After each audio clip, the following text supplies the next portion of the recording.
नमस्कार दोस्तों। पेश है आज की कहानी। एक समय की बात है, एक पहाड़ी के जंगल में एक सियार रहता था। एक दिन जंगल में उसने एक मरा हुआ हाथी देखा। उसे देख उसकी बाछें खिल गई। उसने हाथी के मृत शरीर पर दांत गड़ाए, बहुत कोशिश की, पर चमड़ी मोटी होने के कारण वह हाथी को चीरने में नाकाम रहा। वह कुछ उपाय सोच ही रहा था कि उसे एक शेर आता हुआ दिखाई दिया। उसने तुरंत आगे बढ़कर शेर का स्वागत किया और हाथ जोड़कर कहा, स्वामी, आपके ही लिए मैंने इस हाथी को मार कर रखा है। आप इस हाथी का मांस खाकर मुझ पर उपकार कीजिए। इतना सुनते ही शेर ने कहा, मैं तो किसी के हाथों मारे गए जीवों को नहीं खाता हूँ, इसे तुम ही खाओ। इतना कहकर शेर वहाँ से चला गया। सियार मन ही मन थोड़ा खुश हुआ, पर उसकी हाथी की चमड़ी को चीरने की समस्या अभी भी हल नहीं हुई थी। थोड़ी देर बाद उस तरफ एक बाघ आया। बाघ ने हाथी को देखकर अपने होठ पर जीभ फिराई। सियार ने उसकी मनसा को भांपते हुए कहा, आप इस मृत्यु के मुंह में कैसे आ गए हैं? शेर ने इसे अभी अभी मारा है, मुझे इसकी रखवाली करने को कह के गया है। एक बार किसी बाघ ने उनके शिकार को झूठा कर दिया था, तब से आज तक वो बाघ जाति से नफरत करने लगे हैं।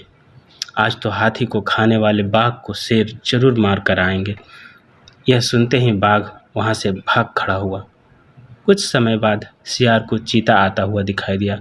सियार ने सोचा, चीते के दांत बहुत नुकीले होते हैं, क्यों न कुछ ऐसा किया जाए कि चीता यह चमड़ी भी फाड़ दे और मांस भी ना खा पाए। उसने थोड़ा दिमाग लगाया। जैसे ही उसके सामने चीता आया, उसने चीते से कहा, शेर ने इस हाथी को अभी अभी मारा है और मुझे इसकी रखवाली करने के लिए कह के गया है। तुम्हें देख कर के लगता है कि तुम बहुत ज़्यादा भूखे हो। तुम चाहो तो मैं तुम्हारी मदद कर सकता हूँ। उसने चीते से कहा, तुम इसमें से कुछ मांस खा सकते हो। मैं जैसे ही शेर को आता हुआ देखूँगा तुम्हें सूचना दे दूँगा, तुम सरपट भाग जाना। पहले तो चीते ने शेर के डर से मांस खाने से मना कर दिया, परंतु सियार के विश्वास दिलाने पर राजी भी हो गया।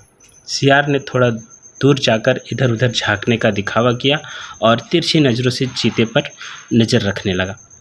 चीते ने पल भर में ही हाथी की चमड़ी चीर दी। जैसे ही उसने मांस खाना शुरू किया, वैसे ही सियार दौड़ते हुए आया और ज़ोर ज़ोर से कहने लगा, शेर आ गया, शेर आ गया। यह सुनकर चीता तुरंत वहाँ से दुम दबाकर भाग गया। सियार बहुत खुश हुआ। उसने कई दिनों तक मरे हाथी का मांस खाया। इस तरह अपनी सूझबूझ से छोटे से सियार ने अपनी समस्या का हल निकाल लिया। तो दोस्तों, आप और हम तो हर समस्या का हल निकाल ही सकते हैं, बस ज़रूरत है धैर्य, संयम और समझदारी से काम लेने की। इस कहानी से ये शिक्षा मिलती है कि बुद्धि के प्रयोग से कठिन काम भी संभव हो जाता है और कठिन समय में शांति से निर्णय लेना ही बेहतर रहता है। तो इसी के साथ ये छोटी सी मगर ज्ञानवर्धक कहानी यहीं समाप्त हुई। दोस्तों, कहानी कैसी लगी कमेंट में ज़रूर बताइए और अगर हमारे चैनल पर नए हैं तो मोस्ट वेलकम है आपका। चैनल को सब्सक्राइब ज़रूर कीजिए। धन्यवाद।